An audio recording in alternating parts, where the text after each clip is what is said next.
আমাদের শরুমাল হাসান, আমাদের সাফিক আল হাসান, হ্যাঁ, তারে নিয়ে মানুষ নানা রকম কথা বলে যে সে শরুমাল হাসান, সে শোরুম উদ্বোধন করে বেড়ায়।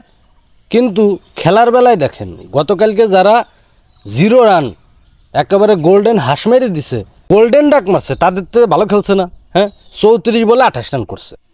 এই রানগুলো কে করছে? সাকিব আল হাসান করছে, কিন্তু তার কিন্তু কোনো নাম নাই। আর মাহমুদুল্লাহ রিয়াদ যে বাংলাদেশের সাইলেন্ট কিলার, সে কয় রান করছে? চোখ দিয়ে ভালো করে দেখেন, 28 বলে 40 রান। মাহমুদুল্লাহ রিয়াদ বাংলাদেশের ফিনিশার, এবং জাকের আলীও কিন্তু ছিল, পারে নাই, কেউ পারে নাই। ইন্ডিয়ার দাদাদের কাছে কেউ পারে নাই। সবাই কি হয়েছে, ডাক মারছে। ও 2-4 রান যা করছে, ও ধরার ভিতর না। ও তো আমাকে দরকার না, আমাকে তো দরকার বেশি বেশি রান, যাতে আমরা জিততে পারি, কিন্তু সেটা আমরা পারিনি।